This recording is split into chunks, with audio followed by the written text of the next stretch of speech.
तर हे operation tiger नेमकं कसं राबवण्यात आलं त्याची टाइमलाईन आपण पाहूयात। 10 जूनला याची सुरुवात झालेली आहे आणि त्यानंतर 16 जूनला नेमकं काय घडलं आपण पाहतोय। नांदेडहून नागेश पाटील आष्टीकर विमानानं मध्यरात्री 1:30 वाजता दिल्लीत दाखल झाले।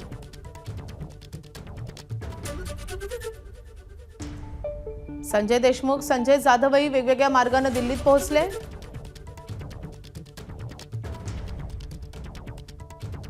हैदराबादहून भाऊसाहेब वागचौरे खासगी विमानानं दिल्लीत दाखल झाले।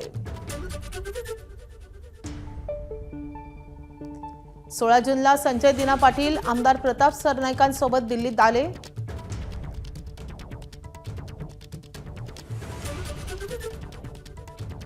तर एकनाथ शिंदे मुंबईहून प्रवास करून जयपूर मार्गे पहाटे 3 वाजता दिल्लीत पोहोचले।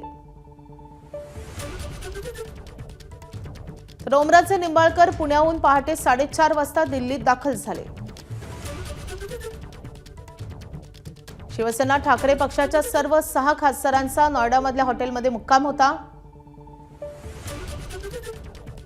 तर सकाळी 7 वाजता 17 जूनला ओमराजे निंबाळकर लोकसभा अध्यक्ष ओम बिर्लांच्या भेटीसाठी दाखल झाले। सकाळी 10:20 ओमराजे निंबाळकरांच्या व्यतिरिक्त 5 खासदारांनी ओम बिर्लांची भेट घेतली। तर शिवसेना ठाकरेंच्या 6 खासदारांनी स्वाक्षरी केलेला प्रस्ताव अध्यक्षांकडे सादर करण्यात आला। तर काही ज्येष्ठ नेत्यांचा शिवसेना ठाकरे पक्ष काँग्रेसमध्ये विलीन करण्याचा प्रयत्न सुरू असल्याचा दावा करण्यात आलाय।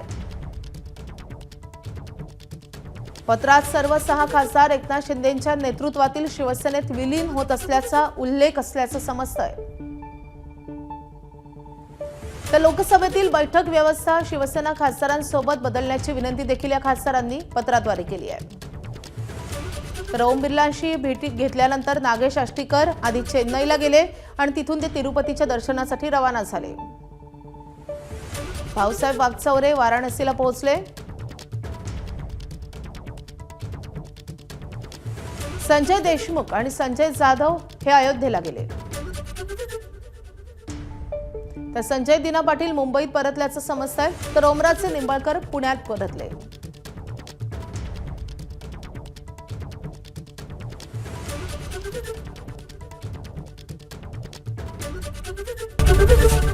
एबीपी माझा, उघडा डोळे बघा नीट।